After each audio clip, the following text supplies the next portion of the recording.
Good dogs, good dogs. Having perfect recall like that is the dream of all dog owners. Being able to have your dog have off-lead freedom and come back to you when you need them to is a beautiful thing.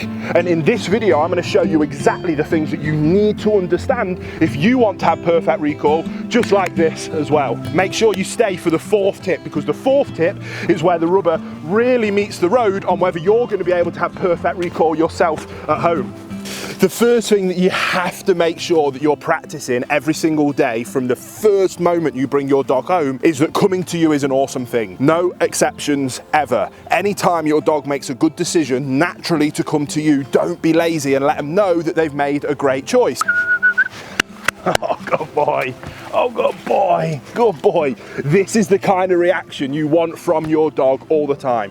They can go off and check out other things, but when they do make that good decision of coming to you, it should be with enthusiasm, it should be with excitement, because you equal awesome things. And the way that you make that happen is that everything good in your dog's life comes through you. Good dogs, good boy, good boy.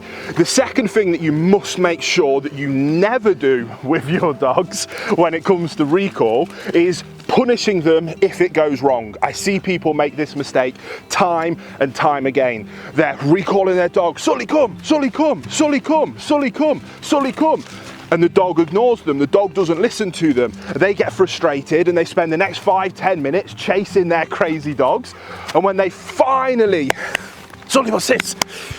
When they finally catch up with them, because they're frustrated, they're then letting it out on their dog, shouting at them, sometimes going as far as smacking them and hitting them. It's so counterproductive. It ruins recall, but it also completely destroys all the hard work you've been doing in the first point of making time around you a positive thing. And the dog hasn't made the mistake, you have. So relax, accept, I made a mistake there, go back a step, and start building your recall up in the right way. Now, the next thing that we're going to talk about might get a little bit trainery, but I promise you, if you can understand this concept, this is the root cause of failing recall or mastering recall. And the fancy terminology that we're going to assign to it is what we would class as competing motivators. So when it comes to being around your dogs, you are to some extent motivation to them. Sully, this gets Sully excited, and on his excitement level there, maybe a 2 or a 3, because I'm motivating to him, because I focused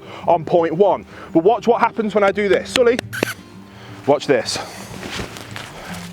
Now look at the excitement level for both of these dogs is going through the roof. Do you know why that is? It's because this is more motivating to them than I am, because they are both working line retrieval Labradors. This gets them really excited. So in this situation, this is a competing motivator. This is motivation, I'm motivation. Which one do you think is going to win, me or the dummy? Right now, Sully, come.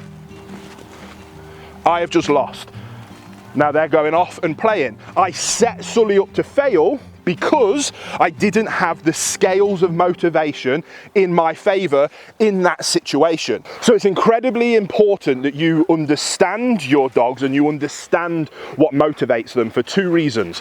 First of all, understanding that there's going to be some things that are more motivating to your dog than you are in the vast majority of cases. The second point on from that is, can you use that to your advantage? In this situation here, if you now look at the intensity of these 2 dogs, they're not going to leave me alone. I can recall these off anything in the world right now because they know that this is here. So when I go for a walk, I always take a dummy or a tennis ball with me, because if the dog sees another dog or some sheep or some birds, all I need to do is throw one of these up in the sky and I'm going to get this level of intensity, because it is this thing that they are motivated more than anything in life. Work out what motivates your dog. and A, use it to your advantage, or B, move on to our final step, which is where you're really going to have failure or success. So if you want to have perfect recall, you have to understand your dog's competing motivators, but more importantly, you then have to understand how you can have realistic expectations of your dogs because of these competing motivators.